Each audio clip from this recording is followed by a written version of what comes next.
I want you to listen to this story to the point of unacceptance, and I want you to listen to this story to the point of acceptance. And then I want you to see what God does when acceptance takes place. Randy, if we can give Randy a hand this morning.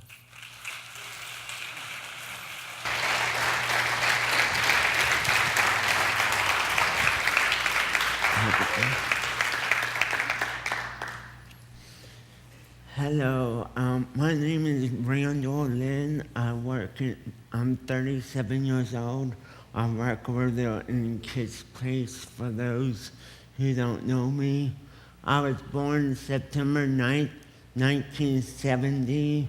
I was born with cerebral palsy, which is a condition of muscle tone.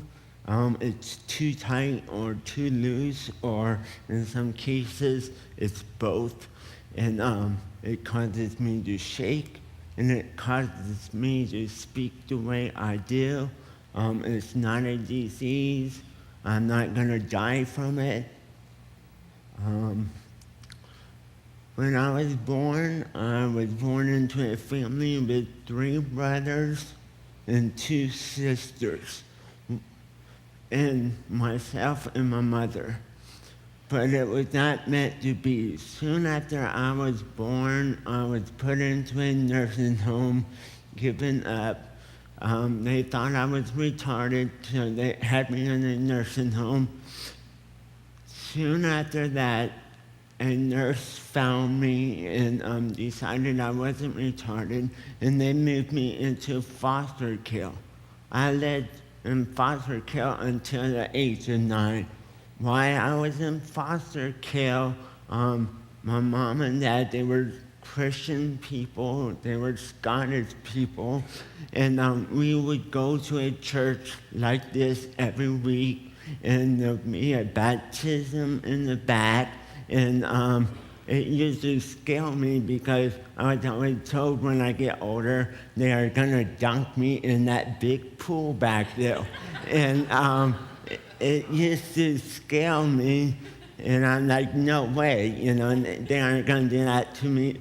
And we would spend every summer, or once a year, whatever, we would go to a Scottish festival where guys walked around in skirts, and they threw telephone poles at each other, and it was really cool. But anyway, when I was in foster care, my mom and dad, they would go out. I called them my mom and dad, even though they weren't. They would go out doing whatever grown-ups would do on the weekends or whatever, and the older kids would march down the younger kids down the hallway, which is me and my younger sister, and have us watch and partake in various sex acts with them. And I never told, because I'm always afraid I'm the last person to tell anything, because it takes a while to get the guts to tell somebody. But my sister, which got the worst end of the deal, she eventually told. And my foster father whipped the kid, and I never saw the kid ever again. I don't know what happened to him, but I never saw him again. In September 9th, 1979, I turned 9, and I was invited to go to a park. Now, before I went to this park, let me just explain that my mom ran a daycare center. Every morning, the mommies would drop off their babies, and every afternoon around 5 or so, the mommies would come back and pick up their babies. And I would sit on my bed looking out the window, and I was wondering when my mommy was coming to pick me up, but she never came. And I was looking out this window. So on September 9th, or around then, I got invited to go to a park with my caseworker. There was a whole bunch of kids at this park, a whole bunch of grown-ups too. And I did not realize it was a staging ground for adoption. And so some folks picked me out in October, and I remember this because my sister told me, this is the day that I ruined her life. I'm sorry, I didn't get choked up before. And because it was my decision that affected what happened for the rest of my childhood. It was my decision to get adopted. I was 9 years old, and if you've ever been in foster care, you have to realize the older you get, nobody wants you.